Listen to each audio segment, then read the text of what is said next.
어느 저녁 인적이 드문 골목길, 건달 2명이 한 여성의 팔을 거칠게 잡아 끌고 있었습니다. 여성의 얼굴은 공포로 일그러져 있었고 그녀는 계속해서 몸을 빼내려 했습니다. 제발 놓아주세요. 도와주세요. 여성의 다급한 외침이 텅 빈 골목길에 메아리 쳤습니다. 그 길을 지나던 김태준은 그 목소리를 듣고 걸음을 멈췄습니다. 그는 38세의 전직 707 특수부대 출신으로 지금은 경호업체를 운영하고 있었습니다. 태준은 목소리의 주인공을 확인하기 위해 소리가 나는 곳으로 뛰어갔습니다. 어둠 속에서도 태준은 그 여성이 자신의 여동생 태희임을 즉시 알아봤습니다. 그 손 당장 놓지 못해. 태준의 목소리는 단단했고 그 속엔 경고가 담겨 있었습니다. 두 남자는 태준을 위아래로 훑어보더니 비웃었습니다. 뭐야? 영웅 놀이라도 하시게? 영화 같네. 첫 번째 남자가 조롱했습니다. 어이, 그냥 가던 길 가. 두 번째 남자가 거칠게 말했습니다. 태준은 아무 대답도 하지 않았습니다. 다만 그는 특수부대에서 단련된 몸놀림으로 날렵하게 움직였습니다. 첫 번째 남자의 손목을 잡아 비틀고 무릎 뒤를 차서 그를 무릎 꿇리는데 단 3초도 걸리지 않았습니다. 두 번째 남자가 주머니에서 무언가를 꺼내려 할 때 태준은 이미 그의 팔을 제압하고 있었습니다. 짧은 숨소리 하나 섞일 틈도 없이 둘은 그 자리에 무릎을 꿇고 있었습니다. 태준이 말했습니다. 니들 뭐하는 놈들이야? 건달 중 하나가 땀을 뻘뻘 흘리며 대답했습니다. 그냥 저희는 시킨 대로만. 태준은 태희 쪽으로 고개를 돌렸습니다. 그녀는 얼굴이 창백했고 손은 떨리고 있었습니다. 그 짧은 틈을 타 두 남자는 허겁지겁 일어나 어둠 속으로 도망쳤습니다. 하지만 태준은 쫓지 않았습니다. 태준은 여동생의 어깨를 감싸며 그녀의 상태를 살폈습니다. 태희의 얼굴은 여전히 창백했고 그녀의 몸은 공포로 떨리고 있었습니다. 28세의 태희는 태준보다 10살 어린 동생으로 부모님이 돌아가신 후 오빠의 보살핌 속에 자랐습니다. 그녀의 길고 부드러운 갈색 머리카락은 간호사 모자 아래 단정하게 묶여 있었고 커다란 눈에는 어머니를 닮은 따스함이 깃들어 있었습니다. 괜찮아? 어디 다친 데는 없어? 태준이 걱정스럽게 물었습니다. 태희는 고개를 끄덕였지만 그녀의 눈에는 여전히 두려움이 가득했습니다. 태준은 여동생을 자신의 차로 데려갔습니다. 차 안에서 태희는 조금씩 안정을 찾아갔습니다. 그녀의 하얀 간호사 유니폼에는 약간의 먼지가 묻어 있었고 손목에는 붉은 자국이 남아 있었습니다. 태준은 차 히터를 틀고 물병을 건네주며 무슨 일이 있었는지 물었습니다. 태희는 떨리는 손으로 물병을 받아 한 모금 마시고 깊게 숨을 들이쉬었습니다. 병원에서 만난 환자를 도와주려다 이렇게 됐어. 태희가 떨리는 목소리로 말했습니다. 태준은 차 핸들을 꽉 쥐며 여동생의 말을 귀에 깊게 들었습니다. 태희는 어릴 때부터 남을 돕는 것을 좋아했고 그래서 간호사가 되었습니다. 오빠와 달리 작고 섬세한 체구였지만 그녀의 마음은 누구보다 강했습니다. 태희는 그 환자 윤석호가 과거 폭력 조직에서 활동했지만 지금은 그곳을 떠나 새 삶을 살고 있다고 설명했습니다. 하지만 조직에서는 그를 쉽게 놓아주지 않았고 계속해서 괴롭히고 있었습니다. 내가 그를 도와 병원에서 몰래 빠져나가게 했어. 그런데 오늘 퇴근길에 그 사람들이 나타났어. 태희가 말했습니다. 그녀의 눈에는 후회보다는 결의가 담겨 있었습니다. 태준의 표정이 굳어졌습니다. 그는 여동생이 위험에 처한 것이 마음에 들지 않았습니다. 어린 시절부터 부모님 대신 태희를 돌봐왔기에 그에게 여동생은 보호해야 할 소중한 존재였습니다. 그 사람하고 엮이면 너도 위험해질 수 있어. 태준이 걱정스러운 표정으로 말했습니다. 그의 눈에는 깊은 걱정과 보호 본능이 깃들어 있었습니다. 태희는 잠시 침묵했다가 고개를 들었습니다. 그녀의 눈에는 이제 두려움 대신 확신이 차 있었습니다. 태희의 얼굴은 어머니를 닮아 부드러웠지만 그녀의 고집은 아버지를 닮아 강했습니다. 하지만 오빠 석호 씨는 정말 착한 사람이야. 그냥 모른 척할 수 없었어. 태희가 간절하게 말했습니다. 그녀는 병원에서 만난 많은 환자 중에서도 석호의 눈빛에서 진심을 느꼈다고 덧붙였습니다. 태주는 한숨을 내쉬며 차를 출발시켰습니다. 그는 여동생의 안전을 위해 이 문제를 직접 해결해야 한다고 생각했습니다. 부모님이 돌아가신 후 그는 항상 태희를 지키겠다고 다짐해왔습니다. 다음 날 오전 태주는 태희가 말한 윤석호의 꽃집을 찾아갔습니다. 작은 꽃집 앞에서 잠시 망설이던 그는 문을 열고 안으로 들어섰습니다. 실내는 다양한 꽃과 식물로 가득했고 은은한 향기가 공간을 채우고 있었습니다. 한 남자가 창가에서 화분에 물을 주고 있었습니다. 윤석호는 태준이 예상했던 모습과는 달랐습니다. 그의 얼굴은 부드럽고 온화했으며 손길은 꽃을 다룰 때 무척 조심스러웠습니다.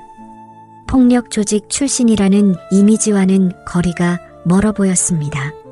석호는 문소리에 고개를 돌리고 미소를 지었지만 태준의 딱딱한 표정을 보자 미소가 사라졌습니다. 그는 직감적으로 이 방문객이 누구인지 알아차린 듯 했습니다. 무엇을 도와드릴까요? 석호가 조심스럽게 물었습니다. 태준은 곧바로 본론으로 들어갔습니다. 제 여동생 얘기 들었습니다. 당신 때문에 제 동생이 위험해졌어요. 태준이 직설적으로 말했습니다. 석호의 얼굴이 굳어졌고 그의 눈에 죄책감이 스쳤습니다. 그는 물뿌리개를 내려놓고 태준을 정면으로 바라보았습니다. 석호는 미안한 표정으로 고개를 숙이며 정말 죄송합니다. 태희 씨가 위험해질 줄은 몰랐습니다라고 사과했습니다. 그의 목소리에는 진심이 담겨 있었습니다. 태준은 석호의 꽃집을 둘러보았습니다.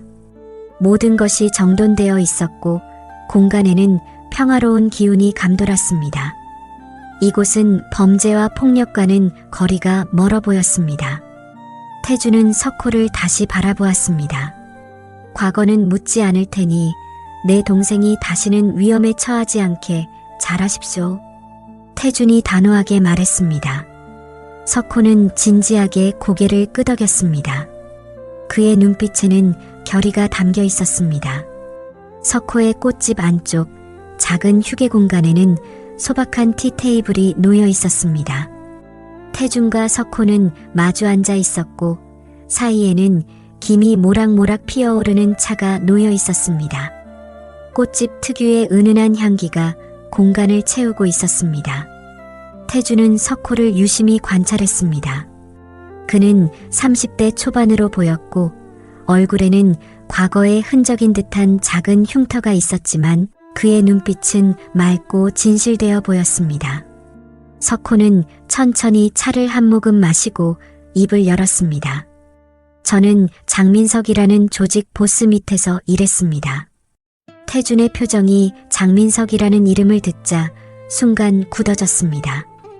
그의 마음속에는 특수부대 시절의 기억이 물밀듯이 밀려왔습니다. 장민석은 불법 무기 거래상으로 태준의 부대가 오랫동안 추적했던 인물이었습니다. 여러 작전 중에 그의 이름은 자주 언급되었지만 항상 잡히기 직전에 사라졌습니다.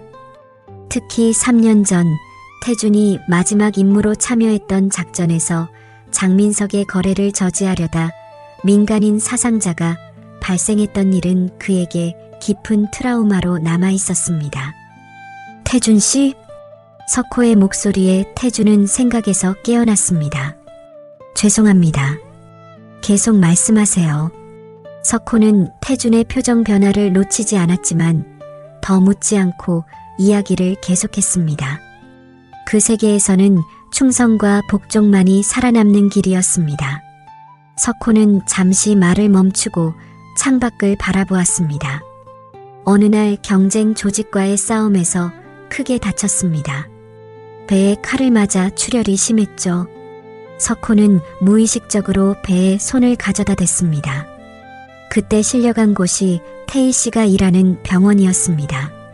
석호의 얼굴에 회상의 빛이 어렸습니다. 처음에는 그저 상처 치료만 받을 생각이었습니다. 그는 잠시 말을 멈추고 차를 한 모금 마셨습니다.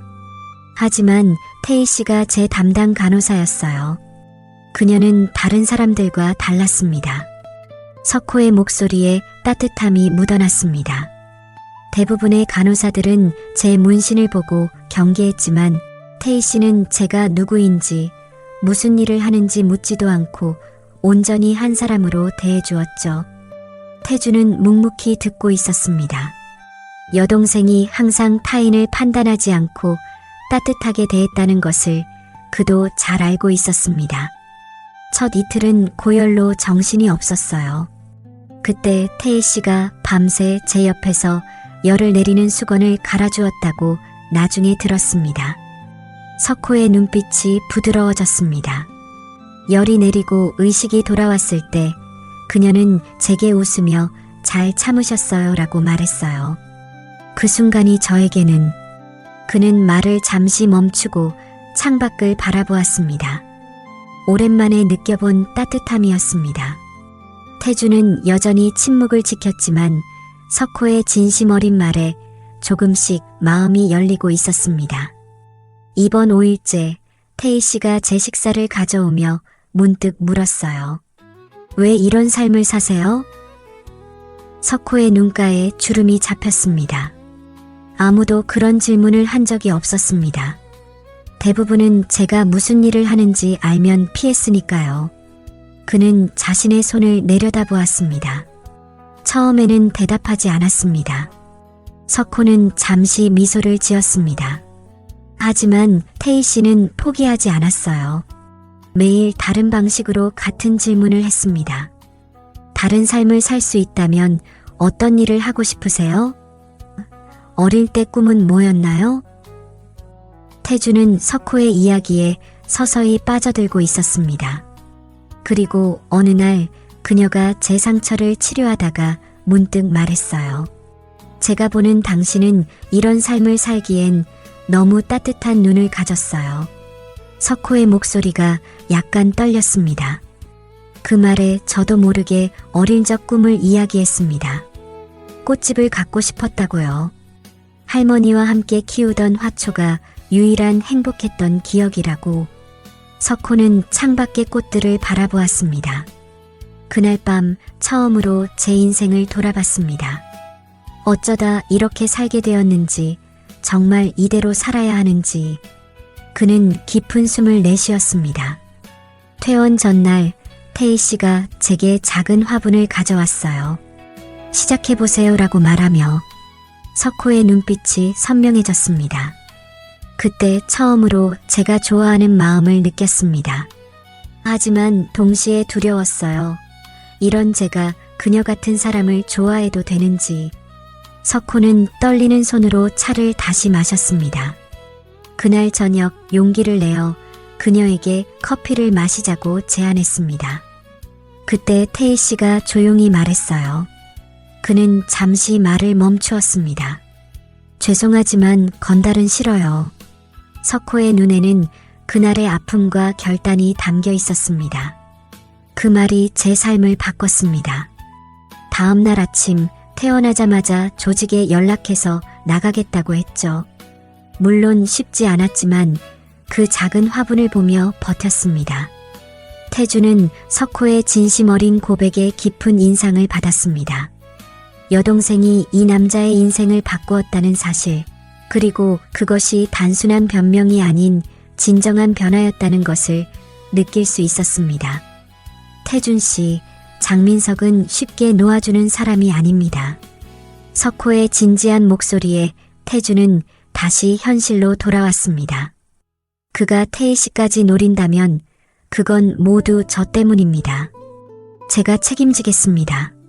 석호의 목소리에는 결연함이 담겨 있었고 그의 눈빛은 더 이상 조직원의 것이 아니었습니다. 함께 해결해보죠. 태준이 마침내 결단을 내렸습니다. 하지만 태희는 이 일에서 멀리 있어야 합니다. 석호는 고개를 끄덕이며 동의했습니다. 당연합니다. 그녀는 이미 충분히 위험에 처했어요. 두 사람은 차를 마저 마시며 앞으로의 계획에 대해 이야기하기 시작했습니다. 밖에서는 봄비가 계속 내리고 있었고 꽃집 안은 새로운 동맹의 시작과 함께 조금씩 따뜻해지고 있었습니다. 도심 외곽 화려한 네온 사인이 빛나는 유흥가 한복판에 자리한 고층 건물 최상층. 조직 보스 장민석의 사무실은 도시를 내려다보는 탁 트인 전망을 자랑했습니다. 벽면을 가득 채운 유리창 너머로 서울의 야경이 펼쳐져 있었고 사무실 내부는 고급스러운 가구와 미술품으로 꾸며져 있었습니다. 장민석은 40대 초반의 나이에도 불구하고 날카로운 눈빛과 단단한 체격을 유지하고 있었습니다. 그의 검은 정장은 맞춤 제작된 것으로 보였고 손목에는 값비싼 시계가 감겨 있었습니다. 창가에 서서 아래 거리를 내려다보며 위스키 잔을 돌리던 그는 노크 소리에 고개를 돌렸습니다. 들어와. 그의 목소리는 낮고 권위적이었습니다. 문이 열리고 검은 정장을 입은 두 명의 부하가 공손히 들어왔습니다. 그들의 표정은 경직되어 있었고 장민석의 눈치를 살피는 듯 했습니다. 보고 드릴 것이 있습니다. 선두에 선 남자가 말했습니다. 장민석은 가볍게 고개를 끄덕이며 그들에게 계속하라는 신호를 보냈습니다. 석호가 꽃집에서 특수부대 출신이라는 남자와 만났습니다. 부하는 태블릿을 꺼내 사진을 보여주었습니다. 석호와 태준이 꽃집에서 대화하는 모습이 담겨 있었습니다.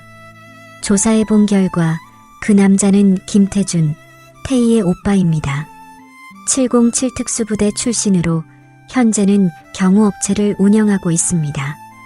장민석은 사진을 자세히 살펴보았습니다. 그의 표정은 변함없이 차분했지만 눈빛에는 날카로운 계산이 스쳐 지나갔습니다. 석호의 동향은 꽃집 운영에 집중하고 있습니다만 최근 들어 경계를 강화한 듯합니다. 가게 주변에 CCTV도 추가로 설치했고요.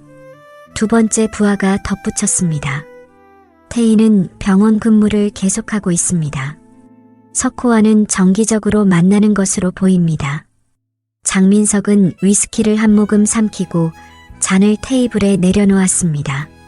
창밖을 바라보던 그의 눈에 냉정한 빛이 깃들었습니다.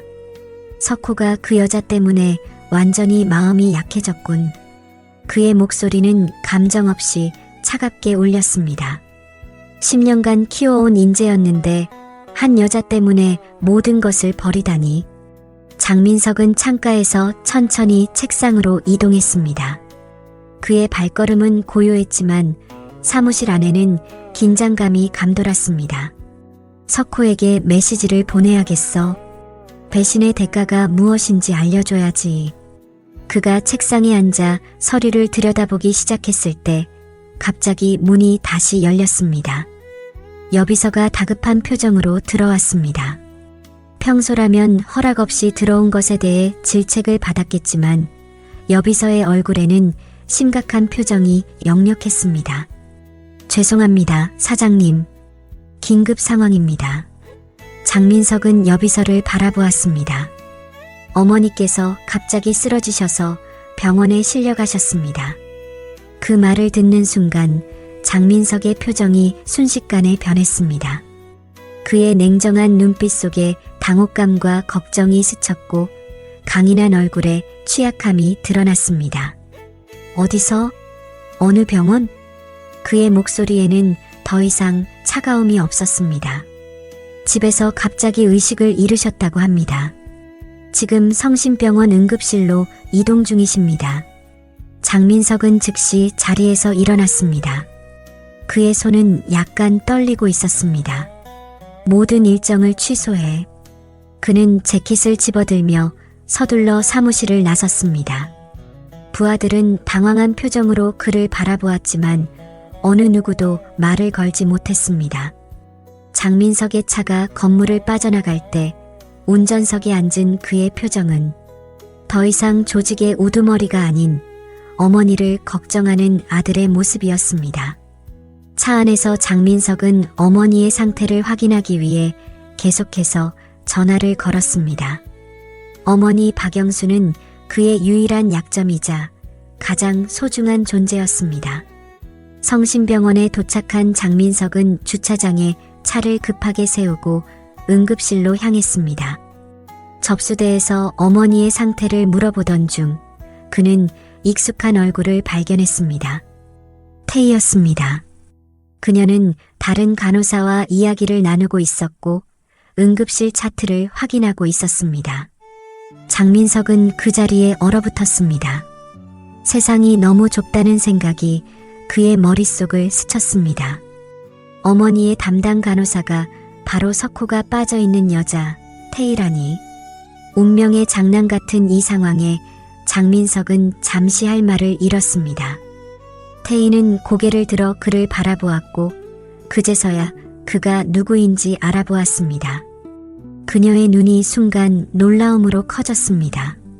석호가 보여준 장민석의 사진을 기억해냈기 때문입니다. 두 사람의 시선이 공중에서 마주쳤고 병원 복도에는 이상한 긴장감이 감돌았습니다. 병원 중환자실 앞 복도, 태희는 긴장된 표정으로 장민석에게 다가갔습니다. 형광등 불빛 아래 그녀의 하얀 간호사 유니폼이 더욱 선명하게 빛났고 그녀의 걸음은 침착함을 유지하려 노력했습니다. 하지만 심장은 빠르게 뛰고 있었고 손바닥에는 식은땀이 맺히고 있었습니다. 석호가 들려준 장민석에 관한 이야기들이 그녀의 머릿속을 맴돌았습니다.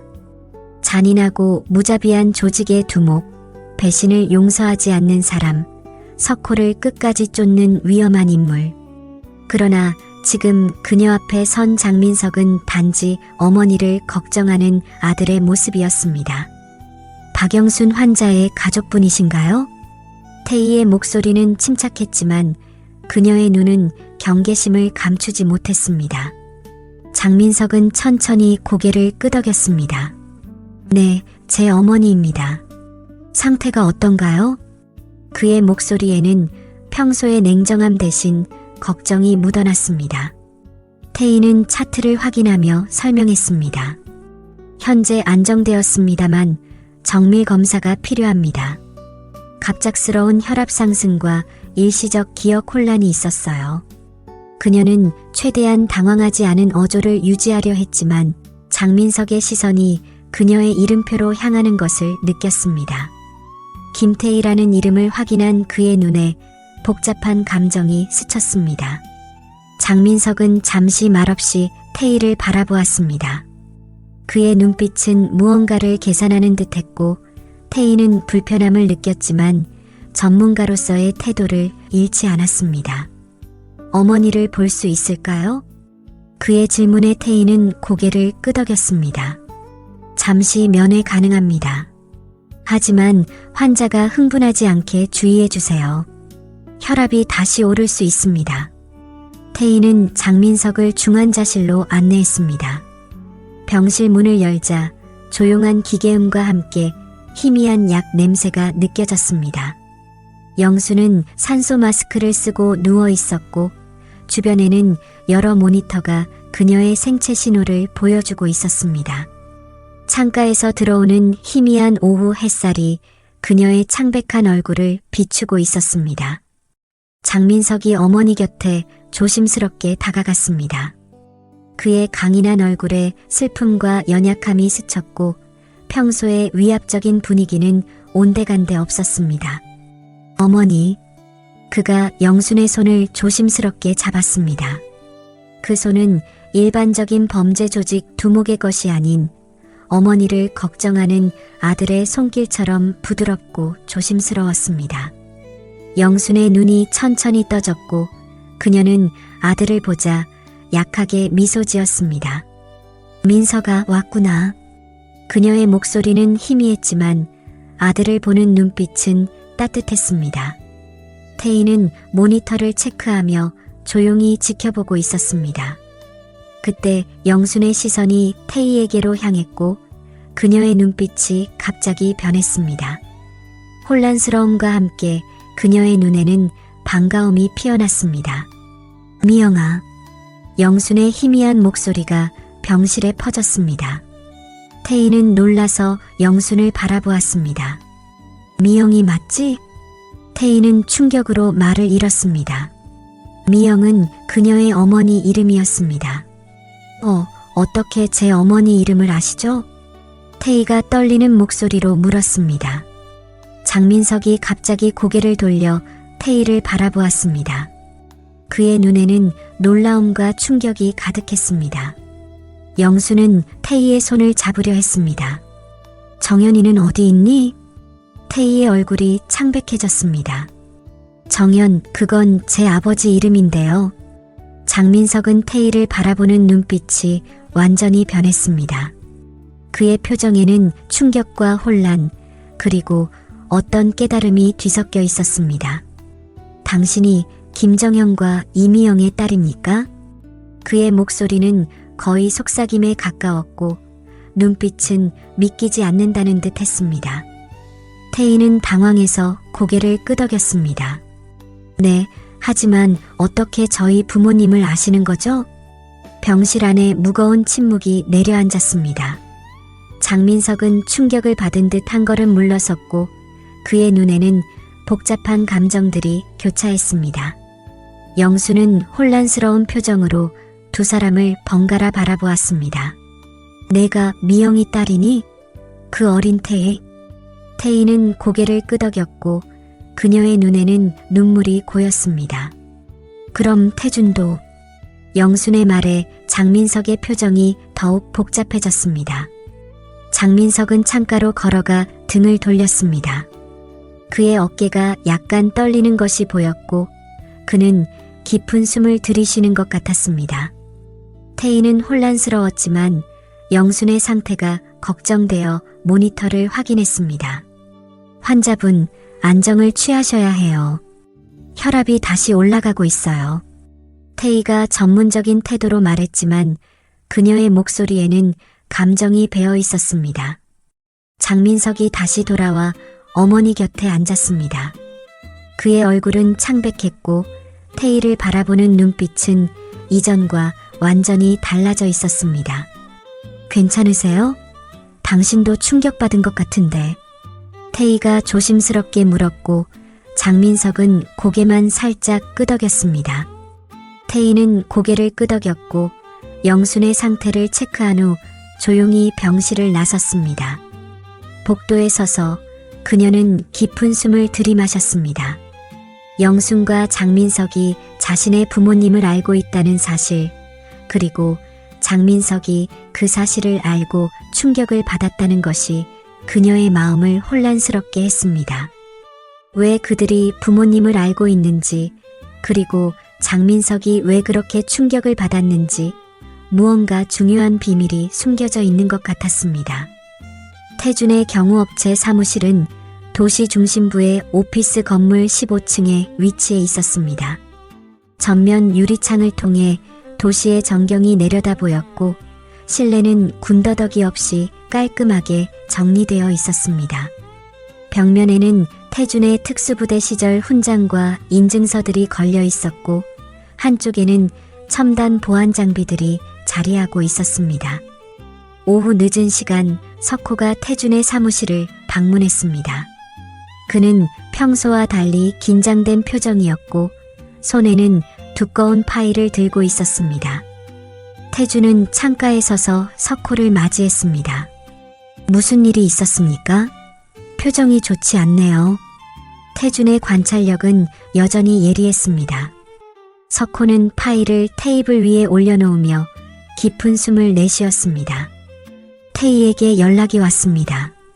장민석의 어머니가 그녀가 근무하는 병원에 입원했대요. 태준의 눈이 커졌습니다. 그리고 더 놀라운 건 장민석의 어머니가 태희를 보고 그녀의 어머니 이름을 부르더라는 겁니다. 석호의 말에 태준은 잠시 침묵했습니다. 그의 머릿속에서는 여러 생각이 교차했습니다. 25년 전 부모님의 갑작스러운 사고, 그리고 지금의 장민석? 우연일까요? 석호가 조심스럽게 물었습니다.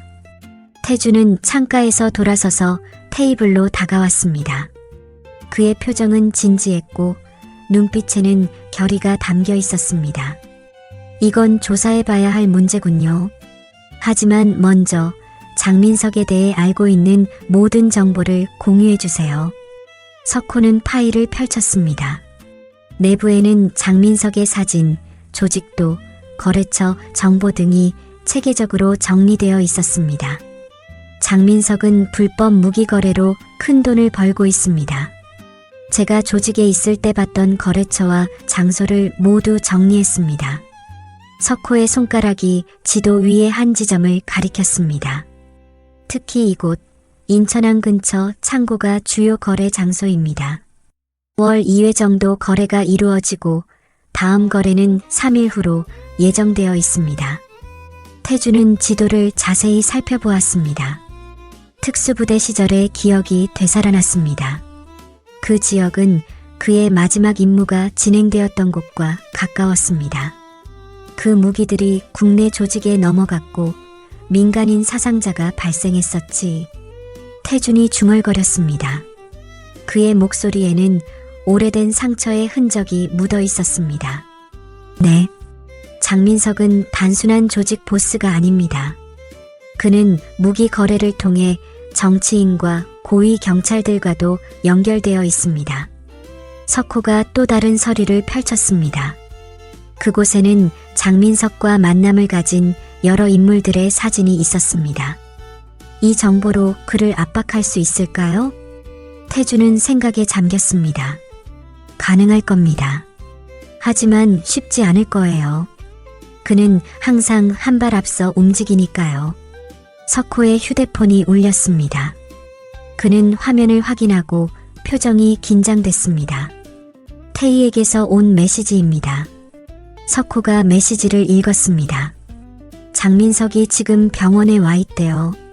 태준의 표정이 심각해졌습니다. 그의 눈빛에 경계심이 돌았습니다. 이건 위험한 상황이군요. 장민석이 태희의 정체를 알게 되면 그녀를 이용할 수도 있습니다. 태준은 서랍에서 작은 장치를 꺼냈습니다. 태희에게 이걸 전해주세요. 비상위치 추적기입니다. 만약의 상황에 대비해서요. 석호는 장치를 받아들고 고개를 끄덕였습니다. 병원에 가봐야겠습니다. 태준이 자리에서 일어나 재킷을 집어들었습니다. 함께 가겠습니다. 석호가 말했지만 태준은 고개를 저었습니다. 아니요, 당신이 병원에 나타나면 장민석이 더 의심할 겁니다. 제가 먼저 태희의 상황을 확인하고 연락드리겠습니다. 석호는 잠시 망설이다가 동의했습니다. 이해합니다. 하지만 뭔가 이상한 점이 있습니다. 석호의 표정이 생각에 잠겼습니다. 장민석의 어머니가 태희의 부모님을 안다면 이건 단순한 우연이 아닐 수도 있습니다. 태준도 같은 생각이었습니다. 저도 그렇게 생각합니다. 더 깊은 연결고리가 있는 것 같습니다. 두 사람은 앞으로의 계획을 논의했습니다. 태준은 옛 특수부대 동료들에게 도움을 요청하기로 했고 석호는 조직 내부에서 더 많은 정보를 수집하기로 했습니다. 그럼 연락을 기다리겠습니다. 조심하세요. 석호가 떠난 후 태준은 컴퓨터를 켜고 장민석에 관한 모든 정보를 검색하기 시작했습니다. 어떻게든 여동생을 지켜야 한다는 생각뿐이었습니다. 그리고 왜 그의 부모님과 장민석 사이에 연결고리가 있는지 그 진실이 궁금했습니다. 25년이라는 세월이 흘렀지만 부모님의 갑작스러운 죽음은 여전히 그의 마음속에 미해결된 의문으로 남아 있었습니다. 며칠 뒤 병원 휴게실은 오후에 따스한 햇살이 스며드는 조용한 공간이었습니다. 창가에 마련된 테이블에 태희와 영순이 마주 앉아 있었습니다. 영순은 병원 가운을 입고 있었지만 오전보다 훨씬 안정된 모습이었습니다. 그녀의 얼굴색도 좋아졌고 눈빛도 또렷했습니다. 태희는 영순을 위해 따뜻한 차를 준비했고 그녀의 상태를 살피며 조심스럽게 대화를 시작했습니다. 할머니, 많이 좋아지신 것 같네요. 태희가 부드럽게 미소 지으며 말했습니다. 영수는 고개를 끄덕이며 차를 한 모금 마셨습니다. 고마워. 덕분에 한결 낫구나. 그녀의 목소리는 오늘따라 또렷했습니다. 태희는 잠시 망설이다가 질문을 던졌습니다. 할머니, 혹시 저희 부모님이랑 예전에 무슨 인연이 있었나요? 영수는 차를 내려놓고 태희를 유심히 바라보았습니다. 그녀의 주름진 손이 약간 떨렸습니다. 그래, 궁금하겠지. 영순의 얼굴에 옅은 미소가 번졌습니다. 창밖을 바라보던 그녀는 먼 과거를 회상하듯 천천히 말을 이어갔습니다. 너희 아버지 정현 씨는 정말 정의로운 분이었어. 경찰이셨지만 무척 따뜻한 사람이었단다. 태희의 눈이 커졌습니다. 그녀의 아버지가 경찰이었다는 사실은 맞았습니다. 우리 민석이를 몇 번이나 구해줬지. 영순의 목소리에는 그리움이 묻어났습니다. 구해줬다고요? 태희가 놀라서 물었습니다. 영순은 고개를 끄덕이며 계속했습니다. 민석이가 중학교 때였을 거야. 친구 따라 도둑질하다가 쫓기고 동네 조폭들한테 찍히고 그런 아이였어. 영순의 눈에 슬픔이 어렸습니다. 그때마다 내 아버지가 그 애를 지켜줬지. 태희는 숨을 죽이고 듣고 있었습니다. 아버지가 장민석을 알았다는 사실이 믿기지 않았습니다. 민석인 너희 아빠를 거의 친아빠처럼 따랐단다. 영순의 눈에 눈물이 맺혔습니다. 우리는 가난했고 민석이 아버지는 술주정뱅이였으니까 너희 부모님은 우리에게 천사 같은 존재였어. 태희는 가슴이 뭉클해졌습니다. 부모님의 또 다른 모습을 듣는 것은 감동적이었습니다. 그런데 영순의 표정이 갑자기 어두워졌고 그녀의 주름진 손이 차잔을 꽉 쥐었습니다. 민석이가 19살 때였을 거야. 그 아이가 또다시 동네 조폭들과 어울리는 걸 너희 아버지가 발견하셨지. 영수는 먼 기억 속으로 돌아간 듯한 눈빛으로 창밖을 바라보았습니다. 그날 밤 정현 씨가 조폭 아지트로 민석이를 데리러 가셨어. 그 조직의 우두머리가 아주 악독한 놈이었는데 영순의 손이 떨리기 시작했고 태희는 조심스럽게 그녀의 손을 잡아주었습니다. 너희 아버지가 민석이에게 집에 가자고 했을 때 그 두목놈이 민석이를 붙잡고 비웃었어. 이제 이 애는 우리 가족이야 라면서.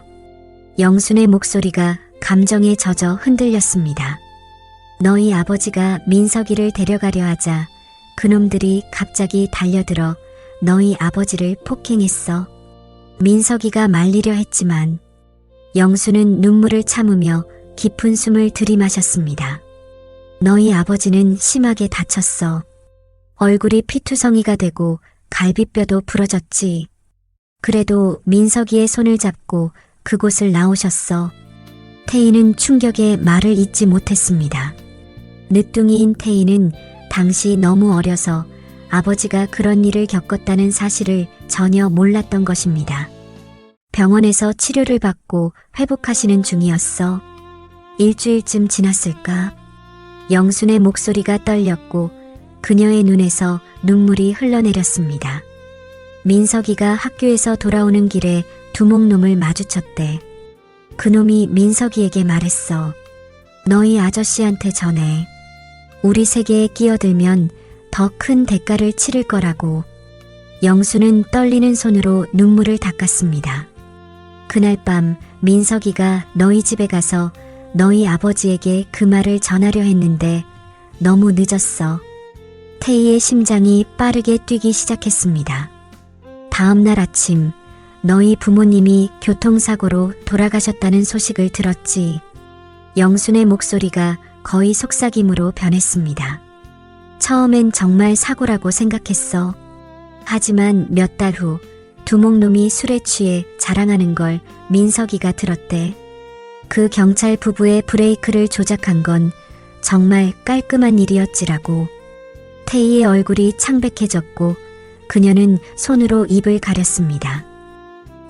그게 무슨 뜻이에요? 태희의 목소리가 희미하게 떨렸습니다.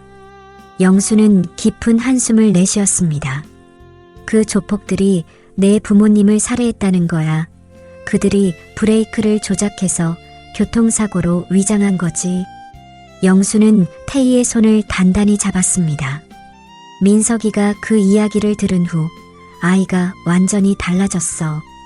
내가 아저씨와 아줌마를 죽게 만들었어라며 자책했지. 경찰에 신고하려 했지만 증거가 없었고 누구도 그의 말을 믿지 않았어. 영순의 목소리가 흔들렸습니다. 그 후로 민석이는 복수를 다짐했어. 내가 직접 정의를 실현하겠다고 말했지. 법과 경찰을 믿지 않게 되었고 점점 강해지기 위해 그 세계로 깊이 들어갔어. 태희는 혼란과 충격으로 말을 잇지 못했습니다. 부모님의 죽음이 단순한 사고가 아니라 의도적인 살인이었다는 사실이 그녀의 세계를 뒤흔들었습니다. 그 두목이라는 사람은 어떻게 됐나요? 태희가 간신히 물었습니다. 영수는 창밖을 바라보며 천천히 대답했습니다. 민석이가 조직 내에서 점점 세력을 키웠고 5년 전 그 조직은 완전히 몰락했어. 그 자세한 과정은 나도 모르지만 민석이가 마침내 복수를 이룬 거지. 태희는 자신의 가슴에 손을 얹었습니다. 그녀의 심장은 마치 폭풍 속에 있는 것처럼 거칠게 뛰고 있었습니다. 할머니, 정말 감사합니다. 이런 이야기를 해주셔서. 태희의 목소리에는 감정이 복받쳐 올랐습니다. 영수는 천천히 고개를 끄덕였습니다. 태희는 이 사실을 태준에게 어떻게 전할지 고민했습니다. 오빠는 항상 부모님의 죽음을 받아들이기 어려워했습니다. 이 진실이 그에게 어떤 영향을 미칠지 두려웠습니다. 하지만 동시에 이것이 25년 동안 풀리지 않았던 미스터리의 실마리일 수도 있다는 생각이 들었습니다. 영순과의 대화를 마치고 병실을 나서는 태희의 마음은 복잡했습니다. 부모님의 죽음, 장민석과의 연결고리, 그리고 석호를 향한 장민석의 집착, 모든 것이 하나로 연결되는 것 같았습니다. 태희는 이 이야기를 태준에게 즉시 알려야겠다고 결심했습니다. 진실을 함께 찾아나가야 할 시간이었습니다. 병원 주차장의 어둠 속 검은색 승합차가 조용히 멈춰섰습니다. 밤 10시가 조금 넘은 시간, 태희는 긴 야간 근무를 마치고 주차장으로 걸어 나오고 있었습니다. 그녀는 휴대폰으로 태준에게 메시지를 보내던 중이었습니다. 오빠, 여기 할머니에게 들은 이야기가 있어. 부모님과 장민석에 관한 메시지를 전송하기 직전 갑자기 주위가 어두워졌습니다. 주차장 가로등이 일시에 꺼진 것입니다. 태희는 불안한 예감에 걸음을 멈추고 주변을 살폈습니다. 태준이 준 위치 추적기가 가방 안에 있다는 사실이 떠올랐고 그녀는 조심스럽게 손을 뻗었습니다. 그때 검은 그림자들이 그녀를 향해 빠르게 다가왔습니다. 김태혜 씨, 저항하지 않으면 다치지 않을 겁니다. 낮고 차가운 목소리가 어둠 속에서 들려왔습니다. 태희는 소리치려 했지만 입이 막히고 팔이 잡혔습니다. 순식간에 그녀는 강제로 승합차로 끌려갔고 차문이 닫히는 소리와 함께 차가 빠르게 출발했습니다. 그녀의 휴대폰은 주차장 바닥에 떨어져 있었고 화면에는 전송되지 못한 메시지가 여전히 남아 있었습니다. 같은 시간 도시 반대편의 작은 꽃집. 석호는 마지막 손님을 배웅하고 문을 닫으려던 참이었습니다. 꽃병에 물을 채우던 그는 유리창에 비친 움직임을 발견했습니다. 3명의 낯선 남자가 꽃집으로 향하고 있었고 그들의 걸음걸이와 분위기에서 위험이 느껴졌습니다. 석호는 즉시 상황이 심상치 않음을 직감했습니다. 그들은 장민석의 사람들이 아니었습니다. 평소에 보던 조직원들과는 다른 옷차림과 분위기였습니다. 그는 주머니에서 휴대폰을 꺼내 태준에게 문자를 보내려 했지만 그 전에 문이 3개 열렸습니다. 윤석호, 드디어 만나는군. 선두에 선 남자가 차갑게 말했습니다. 그는 석호가 본 적 없는 얼굴이었고 옷깃에 달린 작은 배지를 보니 황해파의 상징이었습니다. 장민석의 라이벌 조직이었습니다. 무슨 용건입니까? 석호가 침착하게 물었지만 이미 위험을 감지하고 있었습니다. 장민석에 관한 정보가 필요해. 특히 그의 무기 거래에 대해. 남자가 말했고 다른 2명은 꽃집 안으로 들어와 천천히 석호를 둘러쌌습니다. 석호는 침착하게 대응하려 했지만 3명을 상대하기에는 역부족이었습니다. 짧은 몸싸움 끝에 그는 제압되었고 꽃병이 바닥에 떨어져 산산조각 났습니다.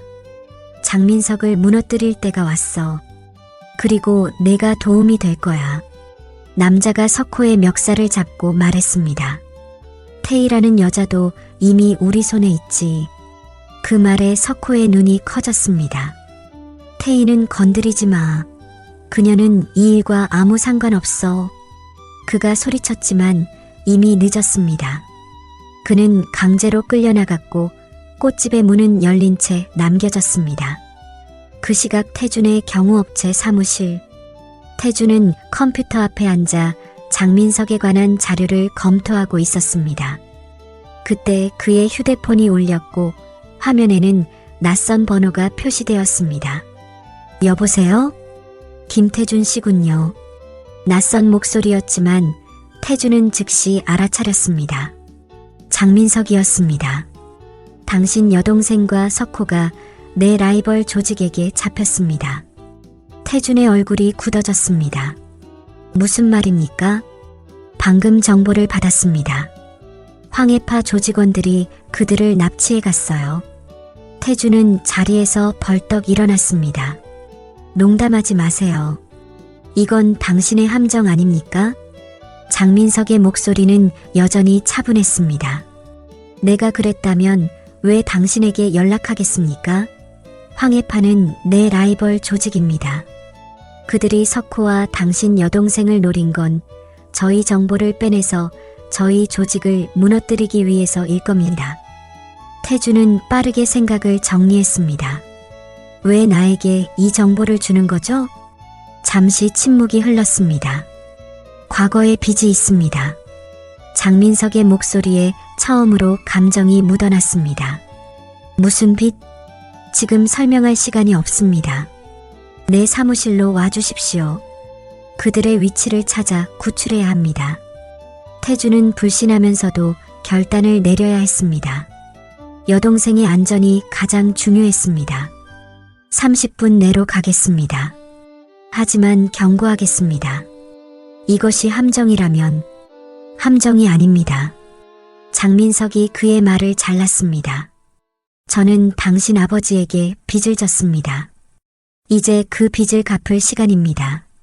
통화가 끝나고 그는 옛 특수부대 동료들에게 연락을 취하고 장민석의 사무실 주소를 확인했습니다. 이 상황이 함정일 수도 있다는 생각이 들었지만 지금은 태희와 석호를 구해야 한다는 것이 우선이었습니다. 그는 재킷을 걸치며 사무실을 나섰습니다. 밤거리를 달리는 차 안에서 태준의 머릿속에는 수많은 의문이 맴돌았습니다. 장민석과 아버지의 관계, 25년 전의 사고, 그리고 지금의 납치 사건. 모든 것이 연결되어 있다는 느낌이 들었지만 아직 전체 그림을 볼 수 없었습니다. 장민석의 사무실은 도시를 내려다보는 고층 빌딩 꼭대기에 위치해 있었습니다. 태준이 엘리베이터에서 내리자 보안 요원들이 그를 맞이했습니다. 넓은 사무실 안에서 장민석은 대형 모니터 앞에 서 있었고 그 주위에는 몇 명의 부하들이 컴퓨터로 무언가를 검색하고 있었습니다. 태준이 들어서자 장민석이 고개를 돌렸습니다. 두 남자의 시선이 마주쳤고 공간에는 팽팽한 긴장감이 감돌았습니다. 김태준 씨, 시간 맞춰 와주셔서 감사합니다. 장민석의 목소리는 차분했지만 그의 눈빛에는 복잡한 감정이 서려 있었습니다. 태준은 주변을 빠르게 살폈습니다. 특수부대 출신답게 그는 즉시 출구와 위험 요소들을 파악했습니다. 바로 본론으로 들어갑시다. 내 여동생과 석호는 어디 있습니까? 장민석은 모니터를 가리켰습니다. 황해파가 인천 외곽의 폐창고에 그들을 데려간 것으로 보입니다. 화면에는 오래된 창고 단지의 위성 사진이 떠 있었습니다. 태준은 신중하게 다가가 사진을 살폈습니다. 이곳은 보안이 철저할 겁니다. 정면 돌파는 어렵겠군요. 장민석이 고개를 끄덕였습니다. 그래서 당신의 도움이 필요합니다. 특수부대 출신이니까요. 태준은 여전히 경계를 늦추지 않았습니다. 왜 그들을 구하려는 겁니까? 특히 석호는 당신의 조직을 배신했지 않습니까? 장민석의 표정이 미묘하게 변했습니다. 그는 잠시 말을 멈추고 창밖을 바라보았습니다. 당신 부모님과 나 사이에는 오래된 인연이 있습니다. 태준의 눈이 날카로워졌습니다. 무슨 말입니까? 지금은 설명할 시간이 없습니다. 먼저 그들을 구해야 합니다. 장민석은 책상 위에 놓인 청사진을 펼쳤습니다. 이것이 창고 내부 구조입니다. 2개의 진입로가 있고 감시 카메라는 총 4대입니다. 태준은 여전히 의심스러웠지만 청사진을 자세히 살폈습니다. 당신의 부하들은 몇 명이나 동원할 수 있습니까? 10명 정도요. 모두 전투 경험이 있는 인원들입니다. 태준은 작전 계획을 빠르게 수립했습니다. 2팀으로 나눠 동시에 진입합시다. 한 팀은 정면에서 주의를 끌고 다른 팀은 측면으로 침투하겠습니다. 장민석은 동의했고 두 사람은 세부 계획을 논의했습니다. 1시간 후 그들은 인천 외곽의 폐창고 단지에 도착했습니다. 밤바람이 차갑게 불어오는 가운데 태준과 장민석은 작은 언덕 위에서 창고를 관찰했습니다. 저기 경비원이 보입니다. 2명 정문에서요. 태준이 조용히 말했습니다. 장민석은 부하들에게 신호를 보냈고 2팀이 정해진 위치로 이동했습니다. 태준은 장민석을 바라보았습니다. 당신은 본부에 남아있는 게 좋을 겁니다. 장민석이 고개를 저었습니다. 아니요, 직접 가겠습니다. 그의 눈빛에는 결의가 담겨 있었습니다. 태준은 말없이 고개를 끄덕였고 두 사람은 어둠 속으로 움직였습니다. 첫 번째 팀이 정문에서 소란을 일으키자 태준과 장민석은 측면 창문을 통해 건물 안으로 침투했습니다. 내부는 어두웠지만 멀리서 희미한 불빛이 보였습니다. 두 사람은 조심스럽게 그곳으로 향했습니다. 적이었던 두 사람이 나란히 걷는 모습은 기묘한 광경이었습니다. 창고 안쪽에 도달했을 때 그들은 충격적인 광경을 목격했습니다. 태희와 석호가 기둥에 묶여 있었고 황해파의 두목으로 보이는 남자가 그들 앞에 서 있었습니다. 말해 장민석의 무기거래 정보를 모두. 두목이 석호에게 소리쳤고 석호는 묵묵히 고개를 저었습니다. 태희의 얼굴에는 공포가 서려 있었지만 그녀도 침착함을 유지하려 애쓰고 있었습니다. 태준은 장민석에게 눈짓했습니다. 계획대로라면 그들은 둘로 나뉘어 양쪽에서 공격할 예정이었습니다.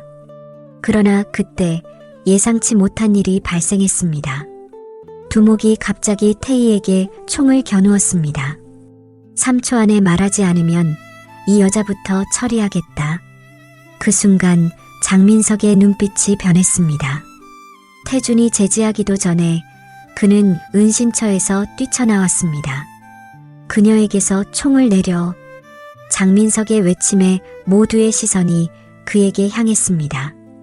두목이 놀라 태희에게서 총구를 돌려 장민석을 향해 겨눴습니다. 태준은 순간적으로 행동했습니다. 그는 어둠 속에서 빠르게 움직여 경비원 둘을 제압하고 석호와 태희 쪽으로 다가갔습니다. 그러나 모든 일이 너무 빨리 일어났습니다. 두목이 방아쇠를 당기는 순간 장민석이 재빨리 움직여 태희 앞으로 몸을 날렸습니다. 총성이 울렸고 장민석의 몸이 공중에서 꺾였습니다. 민석 씨, 태희의 비명이 창고 안에 울려 퍼졌습니다. 태준은 재빨리 두목에게 달려들어 그를 제압했고 주변의 경비원들도 장민석의 부하들에 의해 제압되었습니다. 태희와 석호는 풀려났고 태준은 급히 장민석에게 다가갔습니다. 그는 바닥에 쓰러져 있었고 팔에서는 피가 흘러나오고 있었습니다. 구급차, 빨리 구급차를 불러. 태희가 간호사의 본능으로 외쳤고 석호는 재빨리 전화를 걸었습니다. 태희는 장민석의 상처를 살피며 응급처치를 시작했고 태준은 그의 상태를 확인했습니다. 버텨요, 장민석. 태준의 말에 장민석은 희미하게 눈을 떴습니다. 피를 흘리면서도 그는 고통스럽게 미소를 지었습니다. 당신 부모님이 내 목숨을 구했는데 내가 그들의 딸을 어떻게 다치게 할 수 있겠습니까? 그의 목소리는 희미했지만 모두가 들을 수 있었습니다. 태준의 표정이 복잡하게 변했고 태희의 눈에는 눈물이 고였습니다. 장민석의 말은 많은 의문을 남겼지만 지금은 그의 생명을 구하는 것이 우선이었습니다. 멀리서 구급차 사이렌 소리가 들려오기 시작했습니다. 병원 중환자실, 수술을 마친 장민석이 의식을 회복하고 누워 있었습니다. 창밖에 흐린 빛이 스며들고 있었고 이른 아침의 차분한 공기가 병실을 감싸고 있었습니다. 모니터에서는 규칙적인 심장 박동 소리가 울리고 있었고 산소 마스크를 통해 그의 호흡이 이어지고 있었습니다. 의자에 앉은 태준은 말없이 그를 바라보고 있었습니다. 그의 얼굴에는 피로와 혼란 그리고 복잡한 감정이 교차하고 있었습니다. 창고에서의 구출 작전 이후 장민석은 즉시 수술을 받았고 다행히 생명에는 지장이 없었습니다. 태희와 석호는 병원 카페테리아에서 잠시 휴식을 취하고 있었고 태준은 장민석이 깨어나길 기다리고 있었습니다. 그는 지난 밤의 일들을 돌이켜보았습니다.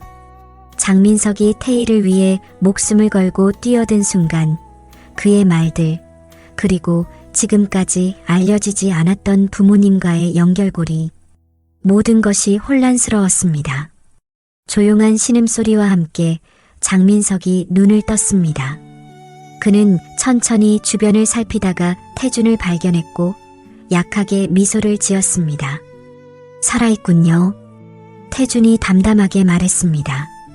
민석은 산소 마스크를 조금 옆으로 밀고 힘겹게 입을 열었습니다. 당신 아버님, 그분은 나한텐 아버지 같은 분이셨어요. 날 믿어준 첫 번째 어른이었고 내게 사람이 될 기회를 주신 분이었죠. 그의 목소리는 약했지만 또렷했습니다. 태준은 조용히 고개를 끄덕였습니다. 혹시 저희 부모님의 죽음에 대해 알고 계신 것이 있습니까? 태준의 질문에는 25년 동안 가슴속에 묻어두었던 슬픔과 분노가 묻어 있었습니다. 민석은 눈을 감았다가 천천히 뜨면서 깊은 한숨을 내쉬었습니다. 그날 그분이 날 대신해 그놈들에게 맞았어요.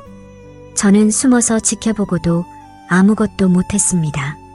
민석의 목소리에는 오래된 후회가 담겨 있었습니다. 난 19살이었고 당신 아버지는 내게 항상 내 친구들을 조심하라고 말씀하셨어요. 하지만 난 듣지 않았죠.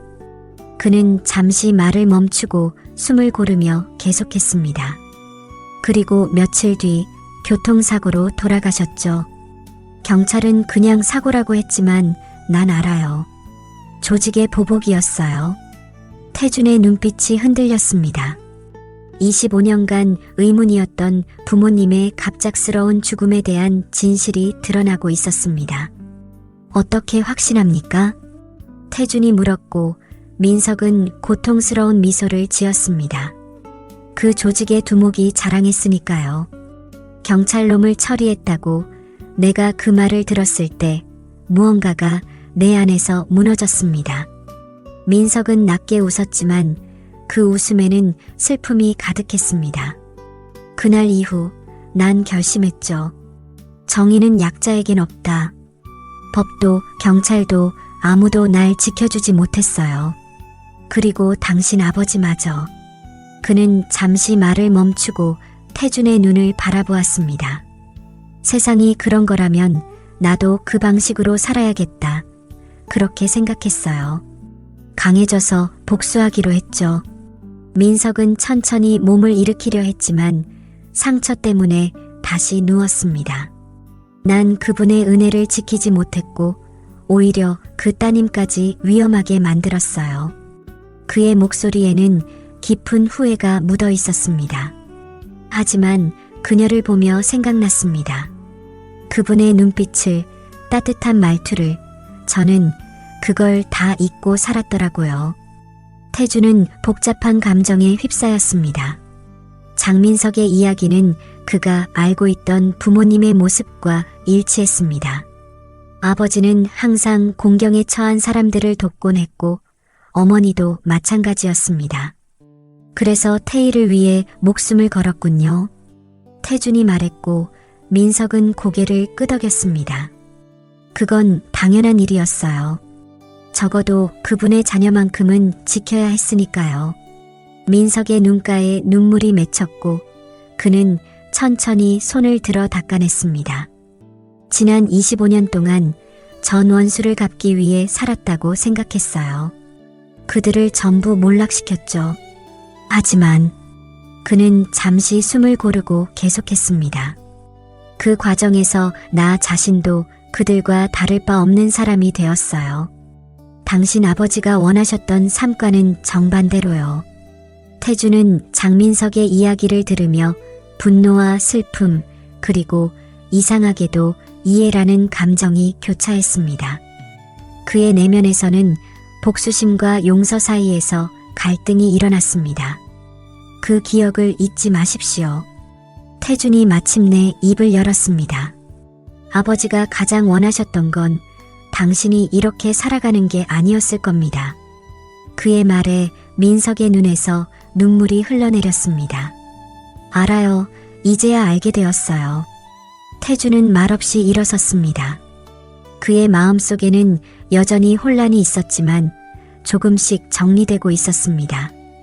부모님의 죽음에 대한 진실을 알게 된 것은 고통스러웠지만 동시에 그것은 25년 동안 풀리지 않았던 의문에 대한 답이기도 했습니다. 석호와 태희는 괜찮습니까? 민석이 물었고 태준은 고개를 끄덕였습니다. 네, 다행히 두 사람 모두 무사합니다. 민석은 안도의 한숨을 내쉬었습니다. 다행이군요. 그들은 좋은 사람들입니다. 특히 석호는 내가 망쳐놓을 뻔한 사람이지만 결국 스스로 올바른 길을 선택했죠. 그의 말에는 진실된 후회와 존경이 담겨 있었습니다. 태준은 잠시 생각에 잠겼다가 문 쪽으로 향했습니다. 휴식을 취하세요. 더 이야기할 시간은 많을 겁니다. 그가 병실을 나서려는 순간 민석이 다시 말했습니다. 태준 씨, 용서를 구하지는 않겠습니다. 하지만 알아주셨으면 합니다. 당신 부모님이 내게 어떤 분들이었는지를. 태주는 잠시 멈춰서서 고개를 돌리지 않은 채 대답했습니다. 알겠습니다. 그리고 그는 조용히 병실을 나섰습니다. 따스한 봄 햇살이 내리쬐는 오후, 영순의 집 뒤뜰 정원은 형형색색의 꽃들로 가득했습니다. 벚꽃 나무 아래 마련된 테이블에는 차와 다과가 준비되어 있었고 그 주위에 태준, 태희, 석호, 그리고 장민석이 함께 앉아 있었습니다. 사건이 있은 지 한 달이 지난 시점이었습니다. 장민석의 부상은 많이 회복되었고 그는 이제 지팡이의 도움을 받아 걸을 수 있었습니다. 영수는 정원 한 구석에서 꽃을 가꾸고 있었고 그녀의 얼굴에는 오랜만에 평온함이 깃들어 있었습니다. 봄바람이 부드럽게 불어오며 꽃잎을 흩날렸고 테이블 주위로는 편안한 침묵이 감돌았습니다. 어머니가 오랜만에 밝은 모습이네요. 장민석이 영순을 바라보며 말했습니다. 석호는 고개를 끄덕이며 미소 지었습니다. 꽃이 피는 계절은 언제나 희망을 주는 것 같아요. 태희는 차를 따르며 그들을 바라보았습니다. 한 달 전까지만 해도 서로 적대적이었던 이들이 같은 테이블에 앉아 있다는 사실이 아직도 믿기지 않았습니다. 장민석 씨, 앞으로의 계획은 어떻게 되나요? 태준이 물었습니다. 그의 목소리에는 더 이상 냉정함이 없었고 대신 조용한 호기심이 담겨 있었습니다. 장민석은 차를 한 모금 마시고 천천히 대답했습니다. 조직을 완전히 떠났습니다. 모든 불법 거래선을 끊었고 이제 어머니를 모시며 합법적인 사업을 시작할 계획입니다. 그는 잠시 태준을 바라보았습니다. 약속대로 모든 정보를 당국에 제공했고 그 대가로 가명과 새 출발을 약속받았습니다. 태준은 고개를 끄덕였습니다. 그는 장민석의 과거 범죄에 대한 모든 정보를 당국에 넘기는 대신 새 출발을 조건으로 내세웠던 것입니다. 실은 어릴 적 꿈이 가구 제작자였습니다. 장민석이 살짝 웃으며 말했습니다. 당신 아버지가 처음으로 나무를 다루는 법을 가르쳐 주셨죠. 작은 목공소를 열 계획입니다. 그의 말에 테이블 주위에는 잠깐의 놀라움이 감돌았고 이내 미소가 번졌습니다. 태희는 석호의 손을 살며시 잡았습니다. 두 사람은 지난 한 달 동안 더욱 가까워졌고 그들의 눈빛에는 서로에 대한 깊은 애정이 담겨 있었습니다. 태준 씨는요? 앞으로 어떤 계획이 있으신가요? 석호가 물었습니다. 태준은 하늘을 바라보다 답했습니다. 경호업체는 계속 운영할 겁니다. 하지만 어쩌면 사회봉사활동도 시작할까 합니다. 위기 청소년들을 위한 멘토링 같은 일이요. 그의 말에 태희가 환하게 웃었습니다. 오빠, 그거 정말 좋은 생각이야. 부모님도 분명 기뻐하실 거야. 태희의 말에 테이블 주위의 분위기가 잠시 숙연해졌습니다. 하지만 그것은 슬픔이 아닌 추억과 존경이 담긴 침묵이었습니다. 부모님이 살아계셨다면 용서하라고 하셨을 거예요. 태희가 조용히 말했습니다. 태주는 깊은 숨을 내쉬며 장민석을 바라보았습니다.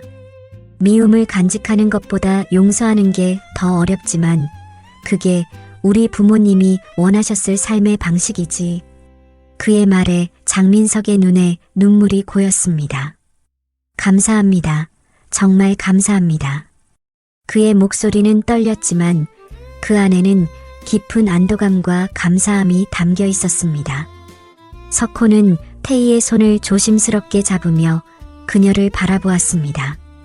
그의 눈빛에는 사랑과 희망 그리고 약간의 두려움이 담겨 있었습니다. 태희 씨, 이런 질문이 적절할지 모르겠지만 그는 잠시 말을 멈추고 용기를 내어 계속했습니다. 새로운 시작을 함께 할 수 있을까요? 태희의 눈이 반짝였고 그녀는 따뜻한 미소로 답했습니다. 네, 함께해요. 석호의 얼굴에 환한 미소가 번졌고 태준도 조용히 미소 지었습니다. 영순이 꽃바구니를 들고 그들에게 다가왔습니다. 그녀의 얼굴에는 어머니다운 따뜻함이 깃들어 있었습니다. 얘들아, 이 꽃들 좀 보렴. 그녀는 바구니를 테이블 위에 내려놓았습니다. 다양한 색상의 꽃들이 햇살 아래 반짝이고 있었습니다. 바람이 다시 불어오며 벚꽃잎을 흩날렸고 그 분홍빛 꽃잎들이 테이블 위에 부드럽게 내려앉았습니다. 태주는 하늘을 올려다보았습니다. 푸른 하늘에 떠있는 흰 구름을 바라보며 그는 마치 부모님이 그들을 내려다보고 있는 것 같다고 느꼈습니다. 25년 동안 가슴속에 품어왔던 의문과 분노가 이제 조금씩 풀리고 있었고 그 자리에는 새로운 이해와 용서의 씨앗이 자라나고 있었습니다. 태희는 석호의 손을 더 단단히 잡았고 장민석은 어머니의 어깨를 부드럽게 감쌌습니다. 네 사람은 따스한 봄 햇살 아래 벚꽃 정원에서 평화로운 미소를 나누었습니다. 과거의 상처는 여전히 그들 안에 있었지만 이제 그들은 함께 앞으로 나아갈 준비가 되어 있었습니다. 새로운 시작을 향해 그리고 더 밝은 내일을 향해